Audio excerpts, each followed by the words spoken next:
আমার আসলে কখনোই কোনোদিনও চিন্তা ছিল না আমি মিডিয়াতে কাজ করব, কখনোই ছিল না। এটা হয়ে গেছে আসলে ওই যে বলে না যে হঠাৎ করে হয়ে যাওয়া এরকম কোনো কিছু। আমি যখন সেকেন্ড ইয়ারে পড়ি তখন আমার রেজাল্ট খারাপ হয়। খারাপ বলতে আসলে এই খারাপ হওয়ার পেছনে আমার কোনো হাত ছিল না। আমি মানে আমার আসলে লাইফে তেমন কোনো মেন্টর ছিল না, কিন্তু আমার বাবা মা সবসময় যেটা বলেছে, যাই করো যেটা করো ফার্স্ট হইতে হবে। তা আমি জানি না যে সব জায়গায় ফার্স্ট হওয়া হয়তো জীবনে আজকে এই জায়গাটায় নিয়ে আসার মানে একটা বলা যেতে পারে মোটিভ ছিল। তো সেকেন্ড ইয়ার আমার যখন রেজাল্ট খুব খারাপ হয়ে যায়, এটা আসলে আমার এক শিক্ষকের ভুলের কারণে। উনি আমাকে যেটা থাকে আমাদের ওই যে ইন কোর্সের পরে একটা আপনার অ্যাসাইনমেন্ট জমা দিতে হয়, ওই অ্যাসাইনমেন্টের মার্কসটা উনি যুক্ত না করার কারণে আমার রেজাল্ট সেকেন্ড ক্লাস চলে আসে। আমার ফার্স্ট ইয়ারে ফার্স্ট ক্লাস ছিল, তো এটা আমি কোনোভাবেই মানতে পারছিলাম না। ওটা আমার জন্য খুব শকিং ছিল। তো আমি ধরেই নিই যে আমার সেকেন্ড ক্লাসে যেহেতু আমার বন্ধুরা অনেকে এগিয়ে গেছে এবং আমি খুব দুঃখজনকভাবে পিছিয়ে গেলাম, তো আমার জীবনে আর ফার্স্ট ক্লাস পাওয়া হবে না। তো একটা মানুষের স্বপ্ন ভঙ্গ হলে বেশ কয়েকটা বিষয়ে, আপনি যেহেতু একজন সাইকোলজিস্ট আপনি জানেন, সেটা হয় শাখা প্রশাখা বিস্তার করে। কেউ হয়তো ডিরেইলড হয়ে যায়, কেউ হয়তো অন্য। তো আমি চিন্তা করলাম যে আমি যেহেতু অ্যাকাডেমিক্যালি আর ভালো করতে পারবোই না, সো আমার টার্গেট হচ্ছে যে কোনোভাবেই হোক আমি কাজের মধ্যে ডুব দিব। তখন ফ্রেন্ড সার্কেলে ধরার চেষ্টা করলাম যে কোথায় কাজ করা যায়, কাজ করে একটু পয়সা রোজগার করা যায়, এটা করা যায়, ওটা করা যায়। তো এগুলো। আরেকটা হচ্ছে ওই সময়টাতে আমি ডিবেট দেখতাম, আমার ডিবেট খুব ভালো লাগতো। হল ডিবেটিং ক্লাবে গিয়ে ডিবেট করতাম। আপনার হচ্ছে ওই ইউনিভার্সিটি যে ডিবেটগুলো হতো সেগুলো খুব ভালো লাগতো। এবং ঢাকা ইউনিভার্সিটি ডিবেটিং সোসাইটির সপ্তাহে একটা প্রোগ্রাম হতো, সেখানেও ডিবেটে পার্টিসিপেট করতাম। এমন মনে আছে যে একটা ডিবেটের টপিকের উপরে পুরো সপ্তাহ জুড়ে পাবলিক লাইব্রেরিতে বসে বসে ওয়ার্ক করতাম। বিভিন্ন বই থেকে রেফারেন্স বের করে 3 মিনিটের একটা স্পিচ সারাদিন বসে মুখস্থ করতাম শুধুমাত্র ওখানে প্রেজেন্ট করার জন্যে। তো মানুষের প্রশংসা শুনতে ভালো লাগে, এটা একটা মারাত্মক রকমের, আমার কাছে মনে হয় যে পৃথিবীতে যত বড় ড্রাগ আছে তার চেয়ে ভয়ঙ্কর রকমের ড্রাগ হলো এই প্রশংসা। আপনি যদি কাউকে প্রশংসা করেন, প্রশংসা করে আপনি তাকে দরবেশ বানিয়ে দিতে পারবেন, আবার প্রশংসা করে আপনি তাকে খারাপও বানিয়ে দিতে পারবেন।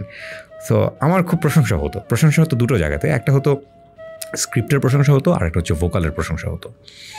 তো এরপরে লেগে থাকলাম একের পর এক, যেখানে ডিবেট হতো সেখানে যেতাম। এবং ডিবেট করতে করতে একটা সময়, ওই সময়টাতে আমার কিছু ফ্রেন্ড সার্কেল তৈরি হলো।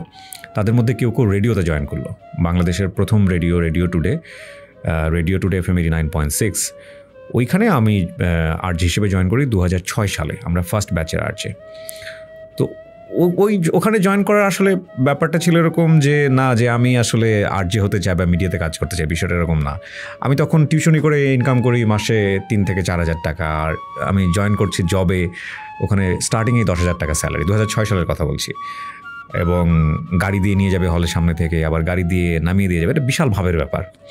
তো মনে করেন যে স্টুডেন্ট হিসেবে থার্ড ইয়ারে থাকা অবস্থায় বা ফোর্থ ইয়ারে থাকা অবস্থাতেই এটা একটা বিশাল ব্যাপার ছিল। আমার যদি মনে পড়ে যে ফোর্থ ইয়ার অথবা অনার্স কমপ্লিট করার পরের ঘটনা এটা।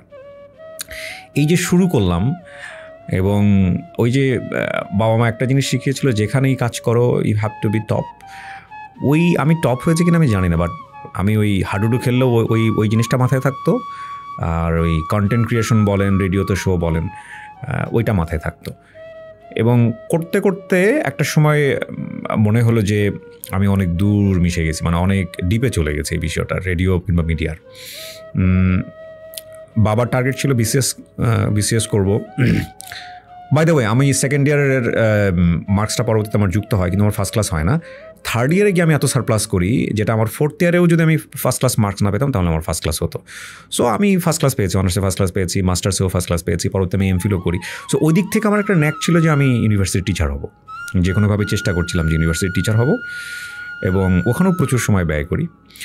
কিন্তু তকদির বলে একটা ব্যাপার আছে, আমি সবসময় বিশ্বাস করি। আর রুটি রুজি ইনফ্যাক্ট সব কিছুই আল্লাহর হাতে, এবং আল্লাহ হয়তো বা চায় নাই যে আমি টিচার হই বা আমার বিসিএস ক্যাডার হওয়া হোক। আমি ভাইবা পর্যন্ত গিয়েছিলাম, কিছু আনএক্সপেক্টেড ঘটনাও ঘটে, যেটা হয়তো আমি মিডিয়াতে কোনোদিনও বলতে পারবো না, বলাটা উচিত হবে না। তো চাকরি থাকবে না,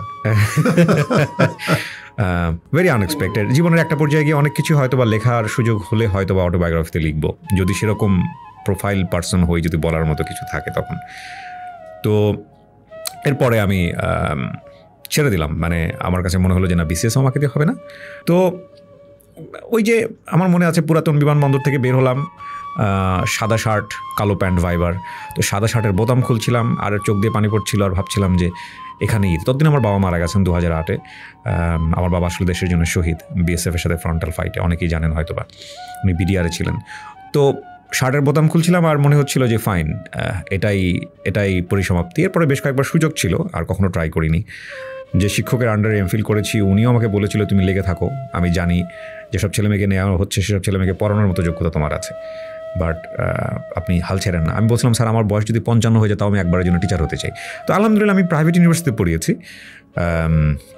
আমি ইউল্যাবে প্রায় 3.5 বছর ওদের রেডিও নিয়ে কাজ করেছি, ওখানে আমি অ্যাডজান্ট ফ্যাকাল্টি ছিলাম।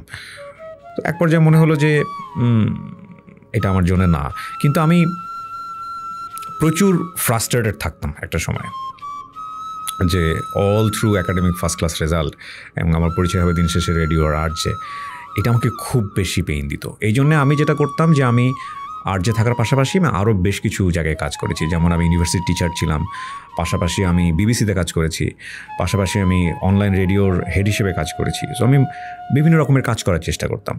তো এইগুলোর মধ্যে ডুবে যাওয়াতে আমার আসলে সরকারি চাকরি বা অন্য কোনো কিছু করতে হবে এগুলো নিয়ে আমি কখনো চিন্তাই করি নাই।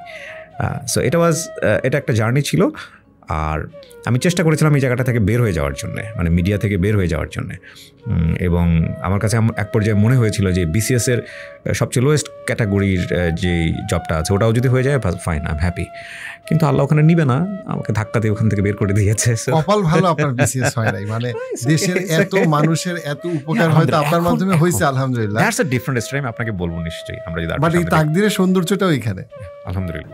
আপনার যে একটা গ্রেট ইম্প্যাক্ট এত অল্প বয়সে আপনি আমরা দেখতে পাচ্ছি, সেটা হয়তো আমাদের দেখা হতো না। আমার আফসোস আছে ডেফিনেটলি, আমি এই জায়গাটাই বলি। আমার আজকে আমি যতটুকু পর্যায়ে আছি সেটা নিয়ে আমার ভয় আছে, আতঙ্ক আছে, হ্যাপিনেস আছে, সব কিছু আছে। কিন্তু আমার আফসোসের একটা চূড়ান্ত জায়গা আছে, সেটা হচ্ছে মানুষ বলে না, যদিও খামখেয়ালিভাবে বলে যে নতুন করে যদি শুরু করার জায়গা থাকতো তাহলে আপনি কী হইতেন। মানে আমি যতটুকু অ্যাচিভ করেছি, আমি জানি না আমি কতটুকু করেছি, আলহামদুলিল্লাহ আপনারা অনেক বেশি অ্যাপ্রেজ করেন, সেটার জন্য আমি আপনাদের প্রতি কৃতজ্ঞতা জানাই। বাট এগুলোকে আমি সাইড করে রেখে আমি নতুন করে পড়াশোনা করতাম ডাক্তার হওয়ার জন্যে। কারণ শিক্ষকতা পেশার প্রতি আমার আর রেসপেক্ট আছে ডেফিনেটলি, বাট ওই মানে বলতে গেলে যেই প্যাশনটা থাকার সেটা আর নাই। এটার প্রধানতম কারণ হচ্ছে যে আমি নিজেও পড়িয়েছি বা সমস্ত কিছু মিলিয়ে সার্কামস্ট্যান্সেস মিলিয়ে ওই আগ্রহটুকু নাই। কিন্তু ডাক্তার হওয়ার ব্যাপারটা আমার কাছে খুব বেশি অ্যামেজিং লাগে। কারণ আমার কাছে মনে হয় কি যে ওনাদের হাতে সবসময় মিরাকল থাকে, মিরাকল নিয়ে ওরা নাড়াচাড়া করেন। একজন ডাক্তার সে চাইলে একটা রোগীকে তিনি সুস্থ করে দেওয়ার ক্ষমতা রাখেন with the name of Almighty Allah. So এইটা এর চেয়ে বড় পেশা, মানে এর চেয়ে মহান পেশার কি হতে পারে, এইটার প্রতি আমার প্রচণ্ড রকমের একটা ন্যাক আছে। এবং যখন আমি এটা রিয়েলাইজ করেছি তখন আমার লাইফের ওই স্প্যানটা শেষ, মানে আমি নতুন করে পড়াশোনা করে ডাক্তার হওয়ার সুযোগটা আর নাই। এইটা আমার একটা বিশাল আফসোসের জায়গা। সো মেন্টরশিপ থাকাটা ভালো জীবনে, থাকলে হয়তো বা আমি বলি আপনাকে যে আমি এমন একটা পরিবারে বড় হয়েছি বা এমন একটা কমিউনিটিতে বড় হয়েছি যেই কমিউনিটিতে আসলে ইন্টার পাস করার পরে কোন ডিগ্রি এটা বলার মতো লোক ছিল না। আইএ বলে আমাদের গ্রামে, আইএ পাস, আইয়ের পরে কি পড়তে হয়, আইয়ের পরে বিএ, তারপরে কি হয় এটা বলার মতো লোক ছিল না। তো ওই রকম একটা কমিউনিটি থেকে খুবই দৈবক্রমে, এবং আমার মনে আছে আমি গ্রামের স্কুলে আপনার ক্লাস 8 পর্যন্ত পড়াশোনা করেছি। আমার মামা হুট করে একদিন গিয়ে বললো যে আমার মাকে বলতেছে যে তোর ছেলে কি করে, এই যে দেখ ফুটবল খেলতেছে, আচ্ছা ওকে আমি নিয়ে যাই, আমার মামা ক্যান্টনমেন্টে ছিল, ওকে আমি নিয়ে যাই আমার স্কুলে, এখানে ভর্তি করে দিই। গ্রামের স্কুল থেকে নিয়ে এসে ভর্তি করে দিল আমাকে ক্যান বোর্ডে, বগুড়া ক্যান বোর্ডে।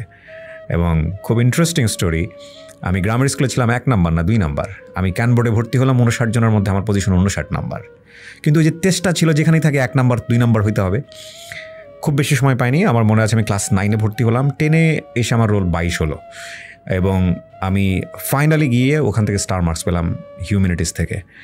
এবং মজার বিষয় হচ্ছে সারা জীবন আমার কানে ঢুকানো হয়েছে আমি অঙ্কে ভালো না, অথচ আর্টস থেকে আমি অঙ্কে লেটার নিয়ে, একটা সাবজেক্ট লেটার নিয়ে আমি স্টার মার্কস পেয়েছিলাম। এবং ওইটাই আমার স্কুলের, আমি যতদূর জানি যে একটা মাত্র স্টার, ওইটাই আমার স্কুলের শেষ স্টার, কারণ এরপরে গ্রেডিং চলে আসছে। এরপরে ক্যান পাবলিকে পড়লাম, যেহেতু দুটোই ভালো রেজাল্ট ছিল, পরীক্ষা দিলাম, আপনার ঢাকা ইউনিভার্সিটিতে পরীক্ষা দিলাম, জাহাঙ্গীরনগরে পরীক্ষা দিলাম, রাজশাহীতে পরীক্ষা দিলাম, সবগুলোতেই আমার চান্স হয়ে গেল। এবং ইভেন আমি বাড়ির পাশে আজিজুল হক কলেজেও আমি বগুড়া আজিজুল হক কলেজেও পরীক্ষা দিয়েছিলাম ভর্তি হওয়ার জন্য। আমার সবগুলো ইউনিভার্সিটিতে হয়েছে, কিন্তু বগুড়া আজিজুল হক কলেজে আমার চান্স হয়নি। মানে আমি ইউনিভার্সিটিগুলোতে চান্স পেয়েছি কিন্তু কলেজে আমি চান্স পাইনি। তো এবং ইকোনমিক্স আমার খুব শখ ছিল, আমি ইকোনমিক্স নিয়ে পড়াশোনা করব, কিন্তু আমি রাজশাহীতে ইকোনমিক্সে ভর্তিও হয়েছিলাম। এরপর ইকোনমিক্সের যারা ভাই ব্রাদার থাকে তারা শুনে বললো যে ও ঢাকা ইউনিভার্সিটিতে চান্স পেয়েছে, ও ভালো একটা সাবজেক্ট পাবে, পাবলিক অ্যাডমিনিস্ট্রেশন পাবে বা পলিটিক্যাল সায়েন্স পাবে, ওটা বাদ দিয়ে সে এখানে ইকোনমিক্সে ভর্তি হয়েছে। তো সবাই আমার দিকে তাকায় এমন ভাবে যে এই চিড়িয়া কোত্থেকে আসলো। সো আমি যে ধাক্কাটা পেলাম ওই সময়টাতে, ওই যে বললাম মেন্টরশিপ নাই, এবং ভর্তি হতে লেগেছিল আমার 6 ঘন্টা, ভর্তি ক্যান্সেল করতে লাগে আমার 7 দিন। তো আমার রাজশাহীও চলে যায়, ঢাকাও চলে যায়, এরকম একটা অবস্থায় ইয়ানফসি করতে করতে শেষ পর্যন্ত ঢাকায় আসলাম। এই প্রথম আমার ঢাকায় আসা, আমার যতদূর মনে পড়ে 2000 সালে, আমার মনে আছে স্টিল, আমার বাবার একটা ট্রাঙ্ক, গোছানো ট্রাঙ্ক, ওই ট্রাঙ্কের মধ্যে কিছু জিনিসপত্র দিয়ে বাসটা, ঠিক আমরা যদি বগুড়া ক্যান্টনমেন্টে থাকি, বাসটা এসে থামলো, আমি আমার এক বড় ভাই নিয়ে ট্রাঙ্ক নিয়ে উঠলাম। আমার মা দাঁড়াচ্ছে, চোখের পানি টপ টপ করে পড়তেছে, তার আঁচল দিয়ে মুছতেছে, এবং ফার্স্ট টাইম আমি রিয়েলাইজ করলাম যে আমি পড়াশোনার জন্যে আমার এলাকা ছেড়ে কোথাও দূরে যাচ্ছি। তারপরে আমি রিয়েলাইজই করি নাই। আর ঢাকাতে আসার পরে আমার কাছে মনে হচ্ছিল যে কখন কোন মুহূর্তে আমি এই শহরটা থেকে বের হয়ে যাব। This is the ugliest city, jam ঠ্যাম সব কিছু মিলায়। তো আলহামদুলিল্লাহ ওই তারপরে তো এখন 2000 থেকে 2023 বছর যাবৎ এই শহরটাকেই ভালোবেসে ফেলেছি, এই শহরের অনেক মানুষ আমাকে ভালোবেসে ফেলেছে। তো এই মানে কন্টেন্ট ক্রিয়েশনের মাধ্যমে ঢাকা শহর জয় করার ব্যাপারটা একটু বলেন তো।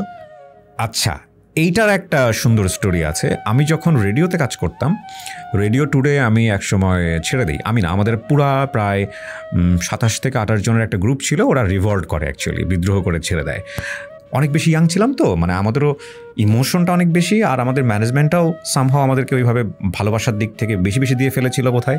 শেষ পর্যায়ে একটু কম পড়েছিল, আমরা আসলে ওই মানিয়ে নিতে পারিনি কম ভালোবাসা। তো সব কিছু মিলিয়েই আমরা শেষ পর্যন্ত একটা রিভল্ট করে বসলাম এবং চাকরি ছেড়ে দিলাম 1.5-2 বছর, 2-2.5 বছর কাজ করার পরে।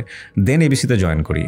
তখন আমার বস ছিলেন লাবলু ভাই, আমার লাইফের one of the great mentor, মানে কন্টেন্ট ক্রিয়েশনের জায়গা থেকে আমি বলবো। Still I am working with him, উনি নেক্সাস টেলিভিশনে কাজ করেন, এবং he is a man basically. 2টা জায়গাতে আমি তাকে অনেক রেসপেক্ট করি। প্রথম কথা হচ্ছে যে জীবনেও কোনো দিন বসিং করেন না, নাম্বার 1।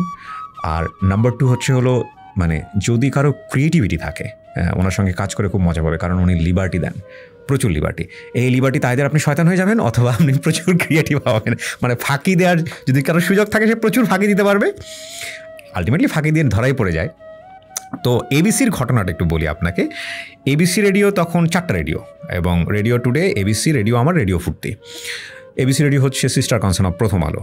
তো লতিফুর রহমান সাহেব তখন বেঁচে ছিলেন, এবং লতিফুর রহমান সাহেব প্রতি বছরে একবার করে আসতেন ওই দিবসগুলোতে, মানে জন্মদিনে আসতেন এবিসি রেডিও। এসে শুধু আফসোস করতেন যে 4টা রেডিওর মধ্যে আমার রেডিওটা 4 নাম্বার, প্রথম আলো 1 নাম্বার, ডেইলি স্টার 1 নাম্বার, কেন এবিসি রেডিও 4 নাম্বার হবে? উনি টাকা পয়সা নিয়ে কখনো কোনো কথা বলতেন, উনি বলতেন যে কেন আমরা 1 নাম্বার হতে পারছি না, এটা সবসময় কনসার্ন ছিল।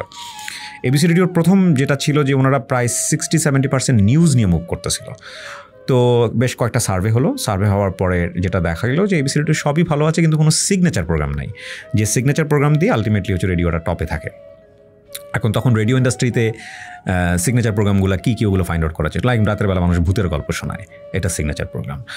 রাতের বেলা মানুষ প্রেম ভালোবাসার গল্প বলে, এটা সিগনেচার প্রোগ্রাম। সো আমাদেরকে এরকম কিছু একটা স্টোরি বেস করতে হবে, কিন্তু আমরা কী করবো আমরা জানি না। ওই যে বললাম যে এক্সপেরিমেন্ট করতাম প্রচুর, এবং ওগুলো উনি পছন্দ করতো। তো আসলে মানুষের যদি টার্গেট থাকে যে আমাকে পৌঁছাইতে হবে, যদি পথ জানা নাও থাকে, পথ বের হয়ে যায়।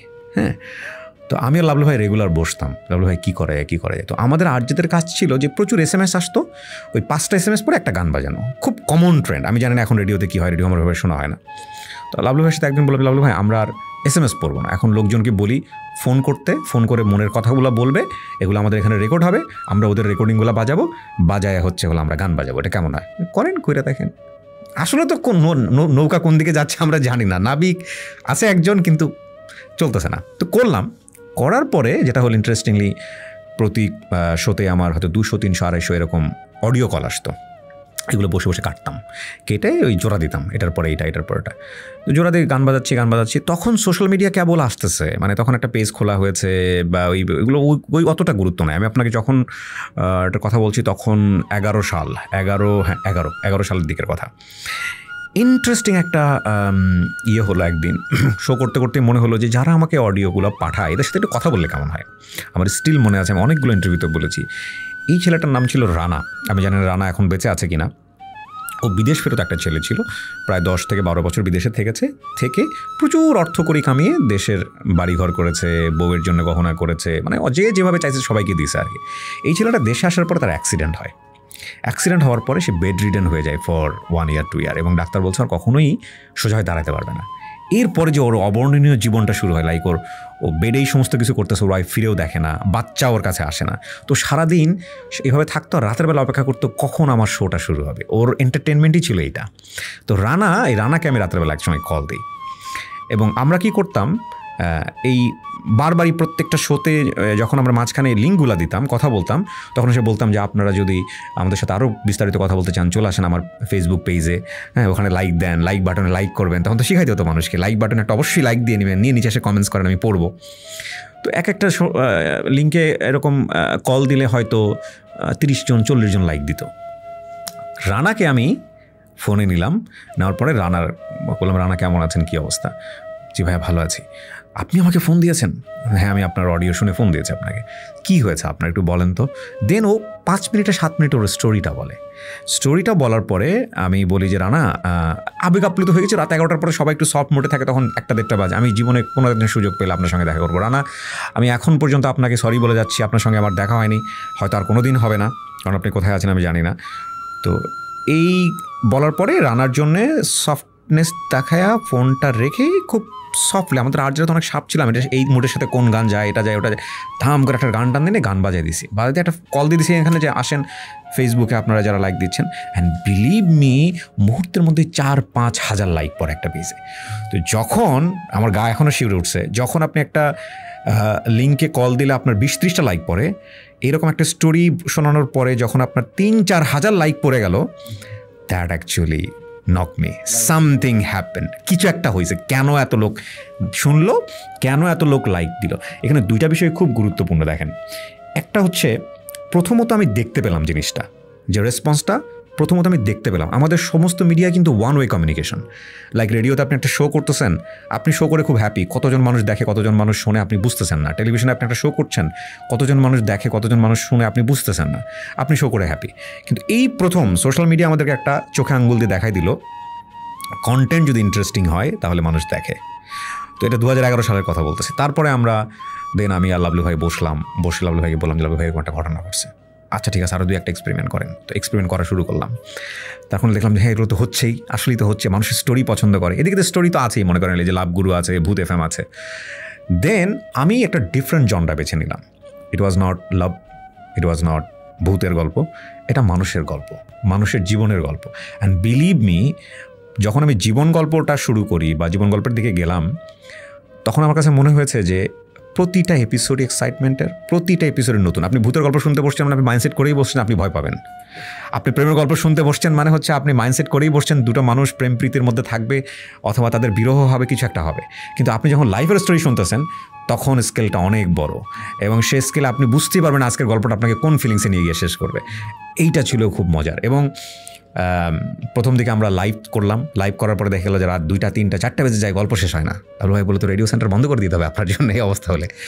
প্রেসাইজ করেন, প্রেসাইজ করতে গিয়ে দেখলাম আচ্ছা আর মজার গল্প দেখা যায় যে লাইভ করতে গিয়ে গেস্ট আসার কথা, গেস্ট আসে নাই, কী করবো এখন, গান বাজাও, এটা তো হয় না। তারপর 2 জন গেস্ট নেওয়া শুরু করলাম। একজন গেস্টকে 12:30টার মধ্যে শেষ করে দিতে হবে, পরের জনকে 1:30টার মধ্যে। 12:30টার গেস্ট দেখা গেলো 1:30টা বেজে গেছে, 1:30টার গেস্ট শুরু হলে দেখা গেলো গল্পটির মধ্যে বলতে পারছে না, 3:30 বেজে গেছে। তারপর আমরা রেকর্ডিংয়ে গেলাম, প্রেসাইজ করলাম, এডিট করলাম। এই জায়গাটায় আমি আসবো যে এডিট কোনটা ফেলতে হয় কোনটা রাখতে হয়, এবং আপনার হচ্ছে গল্পটা আমরা একদম প্রেসাইজ করে 1 ঘন্টার মধ্যে প্রেজেন্ট করা শুরু করলাম। অ্যান্ড আমি রেডিওতে যে কাজগুলো করছি, সাহসী কাজ যদি বলে কেউ ওই সময়ে, মানে ফাস্ট হওয়ার জন্যে, রেডিওকে 1 নাম্বার বানানোর জন্যে, থাকে না যে চারপাশে কে কী বললো না বললো ওগুলো মাথায় না, মানে হি অ্যাকচুয়ালি আমার মাথার উপরে আমব্রেলা ছাতার মতো ছিল, মানে ওনার সময়কাল পর্যন্ত। তারপরে আমি কিছু ভুলও করছি, ওই যে আপনি লাস্ট লাইন যেটা বললেন না যে কী যেন তর্কিত না বিতর্কিত, সেটার জায়গাও আছে, সেটাও আমি বিতর্কিত হয়েছিও। তো উনি মাথায় ছাতার উপরে ছিল, উনি শুধু হালটা ধরেছিল, কি রে এটা রাইট হচ্ছে, এটা রং হচ্ছে, এটা ঠিক হচ্ছে না, এইভাবে করেন। তো তো ওই সময়টাতে আমি ভয়ঙ্কর লেভেলের কিছু এক্সপেরিমেন্ট করেছি। আমি প্রত্যেকটা স্টোরি নেওয়ার আগে একটা গ্রাফ তৈরি করতাম যে এই এরকম দিন লাভলু ভাইয়ের কাছে দিতাম, লাভলু ভাই দেখতো, করবেন এটা করা কি ঠিক হবে, আচ্ছা করেন, তো আনতাম এবং উনি শুনতো, আগে শুনে তারপরে ঠিক আছে কি এটুকু বাদ দেন, ওটুকু করেন না, এটুকু করেন, এটুকু করেন। আমার মনে আছে হ্যালো ইট 920 ছিল অনুষ্ঠানের নাম। আমরা 22তম এপিসোডে গিয়ে পুরো রেডিও ইন্ডাস্ট্রিতে আমরা 1 নম্বর পজিশনে চলে আসি, পুরো রেডিও 22তম। এই যে মজাটা পাইলাম 1 নম্বর হওয়ার মজাটা, অ্যান্ড বিলিভ মি 4 নম্বর থেকে একটা রেডিও একটা সিগনেচার প্রোগ্রাম দিয়ে সে টপে চলে আসে। এটা সিরিয়াসের রিপোর্ট ছিল, আমি জানি না সিরিয়াস এখন সার্ভে করে কিনা। এবং ওর পরে আমি যখন ছেড়ে আসছি এবিসি রেডিও, এর ওই সময় পর্যন্ত রেডিও 1 নম্বরই ছিল। হাড্ডাহাড্ডি ফাইট হইতো, মানে শেষের দিকে এসে খুব হাড্ডাহাড্ডি ফাইট হইতো। পরে মনে হলো যে এক পর্যায়ে গিয়ে একটু ভূত নিয়েও নাড়াচাড়া করি। That was very unexpected. Somehow আমি যেটা করতে চাইছিলাম এটা একটা বাংলাদেশের ডিফারেন্ট জনরা ক্রিয়েট করতো, কিন্তু আমি করে উঠতে পারি নাই। ওই সময়টাতে আসলে কিছুটা ম্যাচিউর আমি বলতে গেলে রেডিওতে, সো আমার আরও কেয়ারফুল হওয়া দরকার ছিল। কিন্তু লাভলু ভাই ওই সময়টাতে ছিলেন না, রেডিওতে ছিলেন না। থাকলে হয়তো ভাই ভুলগুলোও হতো না। আসলে আমরা যেটা করতাম, ডরের বিষয়টা ছিল হচ্ছে হন্টেড প্লেসগুলোতে গিয়ে জিনিসগুলো পিক করা।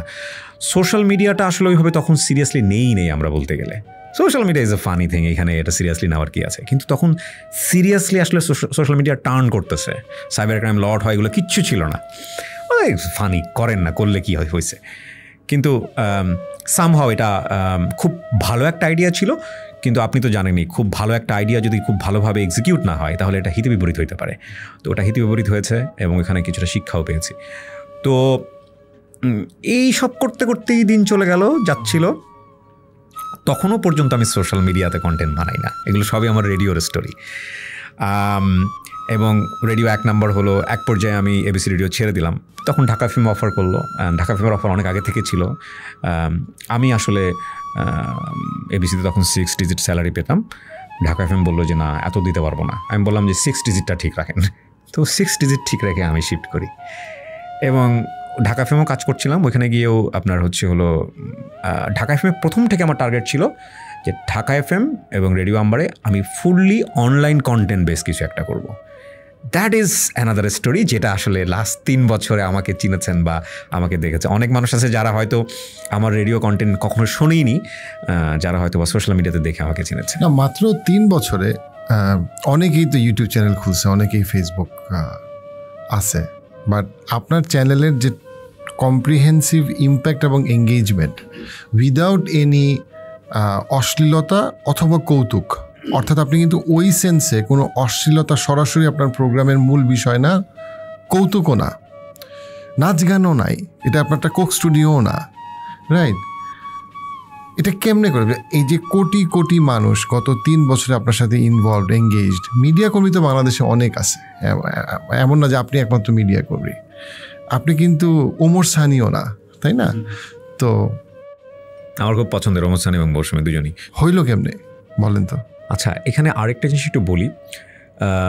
3 থেকে 4 বছর রাফলি। আরেকটা জিনিস যেটা বলতে চাচ্ছিলেন। হ্যাঁ, আপনি যেটা বলতেছিলেন না কন্টেন্টের এই বিষয়গুলা, আমি আসলে নতুন কিছুই করি নাই। আমি রেডিওতে যে কাজটা করতাম সেটাই আমি সোশ্যাল মিডিয়াতে করেছি, কিন্তু আমি শুধু মানে পরিবেশনের স্টাইলটা চেঞ্জ করেছি। মানে রেডিওতে আপনি একটা মানুষকে চোখ বন্ধ করে বসায় দিয়ে বলতে মানে তুমি বলো, ওই মানুষের পরিচয়ের প্রয়োজন হয় না, সে পরিচয়টা চাইলে হাইড করলেও এখানে খুব একটা ইম্প্যাক্ট তৈরি করে না, কারণ এখানে যদু মধু কেউ আসলে সে অন্য নামে বলে দিল, লোকজন বিশ্বাসই করবে। কিন্তু সোশ্যাল মিডিয়ার ইম্প্যাক্টটা অনেক বড়। আমি 2020 সালের, আমি একটু শুরু থেকেই বলি তাহলে, করোনা যখন আমাদেরকে ধাক্কাটা দিল, আমার মনে হয় লাইভ স্প্রিংয়েও করোনার একটা অনেক বড় ফ্যাক্ট আছে। করোনা সারা পৃথিবীতে অনেক বড় বড় কিছু করে গেছে, আমরা যদি নেগেটিভ না দেখে শুধু পজিটিভ দেখি। করোনা আমার জীবনে আশীর্বাদ। প্রথম কথা হচ্ছে এটা, করোনার সময়টাতে আমাদের অফিস বন্ধ করে দেওয়া হলো, আমাদের স্যালারি অর্ধেক হয়ে গেল। আমার তখন ফার্স্ট বেবি, বোধহয় 1 বছর বা 2 বছর বয়সের। তার আগে আমি কিছুটা এক্সপেরিমেন্ট করে ফেলছি অলরেডি সোশ্যাল মিডিয়াতে, এবং সেই স্টোরিটাও আমি একটা পডকাস্টে বলেছি, এখানেও আমি বলি। সেটা হচ্ছে যে আমি যে বিল্ডিংয়ে কাজ করতাম সেই বিল্ডিংয়েরই 7 তলায় মানি এক্সচেঞ্জে কাজ করতো আমার গ্রামের একটা ছেলে। ও সম্পর্কে আমাকে আঙ্কেল করে ডাকে আর কি, মানে ভাতিজার সম্পর্ক আর কি। ও একদিন আমাকে ফোন দিয়ে বলে যে আঙ্কেল একটু আপনার সঙ্গে দেখা করব, আপনার বিল্ডিংয়ে থাকি আমি। কিসের জন্য দেখা করবো? বলছে আপনি একটু আসেন, ওই আমার একটা ভয়েস লাগবে আপনার। তুমি আমার ভয়েস দিয়ে কী করবা, আসি আপনারা সব বোঝায় বলবেন। আমি ঠিক আছে আসো। স্যামসাং একটা মোবাইল আর এই যে বয়া মাইক্রোফোন নিয়ে আসছে, এসে বলে আপনি শুধু বলেন যে আমাদের চ্যানেলটি সাবস্ক্রাইব করুন। আমি বললাম তুমি কী করবো, চ্যানেলটি সাবস্ক্রাইব করুন? তো বলছে আমি একটা ইউটিউব চ্যানেল চালাই, ওইখানে আমার একটা ইন্ট্রো ভিডিও দিতে হবে। আমি বলছি ঠিক আছে বলে দিব। তো বলে দিছি, গ্রামের ছেলে। তারপর আমি ওকে বললাম যে তুমি কি করো? তো বলছে আমি যে গ্রামে গঞ্জে যাই, বিভিন্ন জায়গাতে যাই, হাটে বাজারে যাই, ওখানে যে গানগুলো হয় সেগুলো পিক করি, আর ওই যে মাছ টাছ কাটে বড় বড় মাছ, এগুলোর ভিডিও নেই, নিয়ে আমি ইউটিউবে দিই, দিয়ে আমি এডিট করে দিই। তোমার ক্যামেরা করি? বলছে আমার এই যে ফোন দিয়েই করি। তুমি ভিডিও এডিট পারো? তো বলছে হ্যাঁ আমি ভিডিও এডিট পারি। তো আমি তো একজন ভিডিও এডিটর খুঁজতেছি, তুমি আমার এখানে জয়েন করো। তো বলছে না কাকা আমি জয়েন করবো না। আমি জানি না কতদূর পর্যন্ত লেখাপড়া করছে, রেডিওতে একজন ভিডিও এডিটর আমি অফার করতেছি okay, it's a very renowned group, Amber group. তো ও যখন বললো যে আমি জয়েন করবো না, তখন আমার কিছু খুব খটকা লাগছে যে কী বলে ছেলে, আমি অফার করছি জয়েন করবে না, এরকম একটা প্রেস্টিজিয়াস জব। তো আমি বললাম যে তুমি কয় টাকা পাও এখান থেকে কাজ করে? তো আমি গত মাসে 70,000 টাকা পাইছি। আচ্ছা, তো এটা শোনার পরে আমি হেসে দিছি।